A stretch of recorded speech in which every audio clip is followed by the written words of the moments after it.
আজকে ছাত্র জনতার উপর হেলিকপ্টার থেকে গুলিবর্ষণ করা হচ্ছে।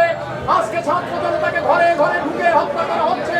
এই বর্বরোচিত হামলা এবং এই জেনোসাইডের বিচার এই মাটিতে হতে হবে এবং এই বিচারের মাধ্যমে এই দেশকে কলঙ্ক মুক্ত করতে হবে। নয়তো সভ্যতা গণতন্ত্রকে রক্ষা করা যাবে না। আজকে আর আমাদের ঘরে বসে থাকার সময় নেই। এই যে মানবতার উপরে হামলা, আবু সাইদকে গুলি করেই তারা শান্ত হয়নি।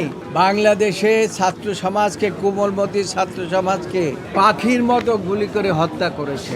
আমরা শুধু মানববন্ধন করেই ক্ষান্ত হচ্ছি না। তারা যখন দেখলো যে সারা বাংলাদেশের মানুষ তাদের বিরুদ্ধে আন্দোলনে ঐক্যবদ্ধ হয়ে নেমেছে, তখন তারা আমাদের দেশপ্রেমিক সেনাবাহিনীকে ডাকলেন। সেনাবাহিনীকে ডেকে কারফিউ দিয়ে দিলেন। কারফিউ কখন দেয় মানুষ? এটা শেষ পর্যায়ে সরকারের শেষ অবস্থায়।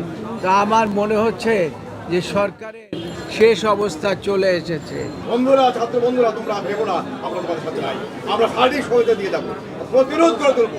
আমরা দরকার হলে বুকে রাজার রক্ত মিলিয়ে দেবো। এইভাবে আমরা মেনে নেবো না, কোনো অবস্থাতেই মেনে নেবো না। তারা কি মায়া কান্না করে কোথায়? অবকাঠামোগত ক্ষয়ক্ষতির জন্য কান্না করছে। এই মায়া কান্না শুধু দেশে নয়, আন্তর্জাতিক গণমাধ্যমে বলা হচ্ছে ক্রোকোডাইল টিয়ার্স। এবং সেখানে এই যে ঝড়, এই অবকাঠামোগত উন্নয়ন যেটা ক্ষতিগ্রস্ত হয়েছে, এটা রিপেয়ার করা সম্ভব, কিন্তু যেসব মায়ের বুক খালি করা হয়েছে তাদের রিপেয়ার কেমনি করবে? এই আন্দোলন তারা যদি মনে করে থাকে এই আন্দোলন এইভাবে কমিয়ে রাখা যাবে, আমার মনে হয় সারা বাংলাদেশ এখন বিস্ফোরণ হবে। এবং সেখানে এই নাটক, ইবি হারুনের নাটক, এটা মানুষ বুঝে। এবং তারা ইচ্ছা করলেই এই সমন্বয়ক যারা বৃত্তি দেওয়া হয়েছে, তাদেরকে বাধ্য করা হয়েছে, তারা আন্দোলন থামাতে পারবে না। সমস্ত দেশ আজ আন্দোলনরত। আমরা পেশাজীবী সংগঠন হিসাবে, আমরা সর্বোচ্চ আদালতের পেশাজীবী হিসাবে বলতে চাই, এই আন্দোলন আমরা অবশ্যই অব্যাহত রাখবো।